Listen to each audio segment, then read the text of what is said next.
അതായത് എന്താ സംഭവിക്കുന്നത്, ഇപ്പം ശ്രീ ഷാഫി പറമ്പിൽ സൂചിപ്പിച്ചു. ഇപ്പൊ നമ്മളെ തുടക്കം തൊട്ട് വളരെ ഇറിറ്റേറ്റിംഗ് ആയിരുന്നു. വളരെ ഇറിറ്റേറ്റിംഗ് എന്ന് പറഞ്ഞു കഴിഞ്ഞാൽ, ഒന്നിപ്പോ നിങ്ങൾ മാധ്യമപ്രവർത്തകര് എത്ര തവണയാണ് അങ്ങോട്ടും ഇങ്ങോട്ടും ഒക്കെ പോകുന്നത്? എപ്പോഴെങ്കിലും ഇവർ കൈ കാണിക്കാറുണ്ടോ? എത്ര ജനപ്രതിനിധികളൊന്നും പറയട്ടെ, പൂർത്തീകരിക്കട്ടെ. എത്ര ജനപ്രതിനിധികളാണ് അങ്ങോട്ടും ഇങ്ങോട്ടും പോകുന്നത്? ഇപ്പൊ ഞങ്ങളുടെ തൊട്ട് മുന്നിൽ വാഹനങ്ങളുണ്ട്, ഞങ്ങളുടെ പിന്നിൽ വാഹനങ്ങളുണ്ട്. അപ്പൊ ഒരു വാഹനം നിർത്തുന്നു, ഞങ്ങൾ വളരെ പോസിറ്റീവായിട്ടാണ് അതിനോട് സഹകരിച്ചത്. ഞങ്ങൾ വണ്ടി നിർത്തുന്നു, എംപിയുടെ മുഖത്തേക്ക് ടോർച്ച് അടിക്കുന്നു. ഓക്കെ, ആയിക്കോട്ടെ. എന്നിട്ട് ടോർച്ച് വെച്ചിട്ട് തന്നെ, ഒരു വാക്കുപോലുമില്ല, ടോർച്ച് വെച്ചിട്ട് തന്നെ വളരെ ഇൻസൾട്ടിംഗ് ആയിട്ട് പുറത്തേക്ക് ഇറങ്ങാൻ പറയുന്നു. ഞങ്ങൾ എല്ലാവരും പറഞ്ഞു, ഞങ്ങളതൊരു തമാശയായിട്ടാണ് എടുത്തത്. ഞങ്ങൾ പുറത്തേക്ക് ഇറങ്ങുന്നു, എംപിയോട് ഡിക്കി തുറക്കാൻ പറയുന്നു, ഡിക്കി തുറക്കുന്നു. പെട്ടിയെടുത്ത് വെളിയിൽ വെക്കാൻ പറയുന്നു, പെട്ടിയെടുത്ത് വെളിയിൽ വെക്കുന്നു. അത് കഴിയുമ്പോൾ തിരിച്ചെടുത്ത് വെക്കാൻ പറയുന്നത് അത് ഇൻസൾട്ട് ചെയ്യാൻ വേണ്ടിയിട്ടാണ്, അത് പരിശോധിക്കാൻ വേണ്ടിയിട്ടല്ല. ഒരു പെട്ടിയെടുത്ത് പുറത്ത് വെച്ചാൽ ഇപ്പൊ സ്വാഭാവികമായിട്ട് ഒരു വണ്ടി റാൻഡം ചെക്കിംഗ് ആയിക്കോട്ടെ, അവർക്കെങ്കിലും എന്തെങ്കിലും ഇൻഫർമേഷൻ അടിസ്ഥാനത്തിലായിക്കോട്ടെ. രണ്ടായാലും ചെക്കിംഗ് എന്ന് പറഞ്ഞാൽ എന്താണ്?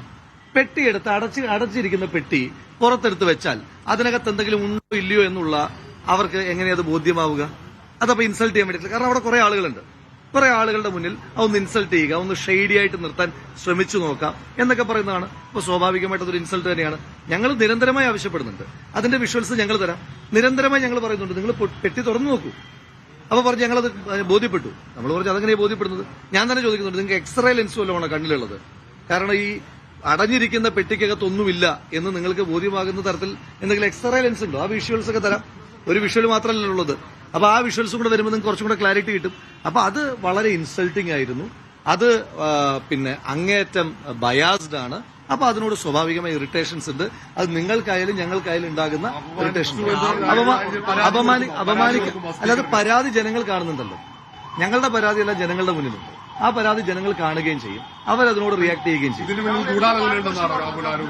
അല്ലാതെ ജനങ്ങൾ പാരിതോഷികം തരും. ജനങ്ങൾ പാരിതോഷികം കൊടുക്കും. ജനങ്ങൾ അതിന്റെ പാരിതോഷികം കൊടുക്കും. കാരണം ഒരു ഗുഡ് സർവീസ് അല്ലല്ലോ അത്. That is not a good service. അതൊരു ഇപ്പൊ പറഞ്ഞല്ലോ, ഏതൊരു ഉദ്യോഗസ്ഥനും ഇത് ഇപ്പൊ ജനപ്രതിനിധികൾ ജനങ്ങൾക്ക് മുകളിലാണെന്നോ കോമൺമാന് മുകളിൽ എന്തെങ്കിലും ഒരു ആനുകൂല്യം വേണമെന്നോ ഒന്നുമല്ല പറയുന്നത്.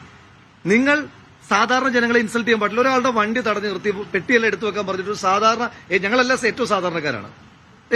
അത് ചെയ്യുന്നത് എന്തിനാണ്? പെട്ടിയെടുത്ത് താഴെ വയ്ക്കാൻ പറഞ്ഞതിന് ശേഷം പരിശോധനയായിരുന്നെങ്കിൽ അവർക്ക് പെട്ടി തുറന്നിട്ട് പൊക്കോളാൻ പറയാം.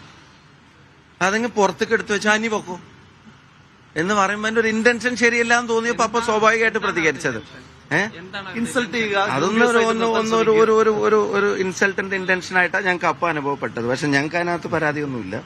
ഒരു കാര്യം നിങ്ങൾ ശ്രദ്ധിക്കുക, ഞങ്ങൾ ഇതുമായിട്ട് ഒരു ഘട്ടത്തിലും സഹകരിക്കാതിരുന്നിട്ടില്ല. എന്തിനാണോ ഞങ്ങളുടെ വണ്ടി നിർത്താൻ പറഞ്ഞെന്ന് പറഞ്ഞിട്ടോ, അല്ലെങ്കിൽ ഡിക്കി തുറക്കൂലെന്നോ പെട്ടി തുറക്കൂലെന്നോ ഒന്നും പറഞ്ഞിട്ടില്ല.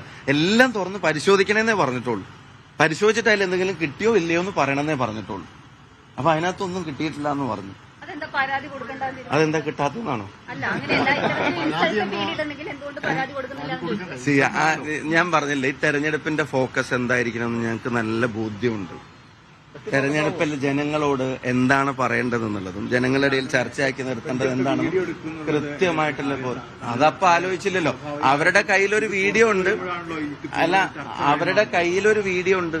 ആ വീഡിയോ മറ്റേ ചെറിയ ക്യാമറ വെച്ചിട്ട് ഞാൻ വിചാരിച്ച ആ വീഡിയോയിൽ എടുക്കുന്നത് ഈ പെട്ടി തുറക്കുക. അപ്പൊ പെട്ടി തുറക്കേണ്ട ഘട്ടം വരുമ്പോ വീഡിയോ എടുക്കുന്നില്ല.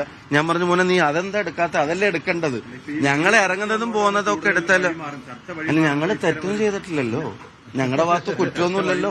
വണ്ടിയിൽ നിന്ന് പെട്ടിയിൽ നിന്നൊന്നും കിട്ടിയിട്ടോ പെട്ടിയിൽ വേണ്ടാത്തൊന്നും ഇല്ലല്ലോ. അപ്പൊ ആ ചർച്ചയിൽ ഇപ്പൊ ഞങ്ങളുടെ അടുത്ത് എന്തെങ്കിലും കിട്ടിയിട്ടാണെങ്കിൽ ചർച്ച വഴിമാറല്ല ഞങ്ങൾ ഭയപ്പെടേണ്ടതുള്ളൂ. ഏത് അവരെ സർക്കാരിന്റെ ആ ഷോ പാലക്കാട് ഉണ്ടായിരുന്നു. ഇപ്പൊ ആ ഗണത്തിലേക്ക് അവര് തന്നെ പെടുത്തുകയാണെങ്കിൽ അവിടെ കിട്ടിയതുപോലെ തന്നെ മറുപടി ഇവിടെയും കിട്ടും. ആ കാര്യത്തിൽ സംശയം വേണ്ട. അല്ല, നമ്മൾ ഇൻസൾട്ടഡ് ആകുമ്പോഴേ, നമ്മളെല്ലാം സാധാരണ മനുഷ്യന്മാരാണല്ലോ. നമ്മൾ ഇൻസൾട്ടഡ് ആകുമ്പോൾ ആർക്കായാലും അതിന്റെ വിഷമവും ബുദ്ധിമുട്ടും ഒക്കെ ഉണ്ടാകും. പ്രത്യേകിച്ച് ഞങ്ങളോട് പെരുമാറിയ രീതി എന്ന് പറഞ്ഞാൽ ഞങ്ങളെന്തോ വലിയ കള്ളപ്പണം കടത്തുന്ന ആളുകൾ. എന്തായാലും ഈ നാട്ടിലെ ജനങ്ങൾ തെരഞ്ഞെടുത്ത ജനപ്രതിനിധികളല്ലേ.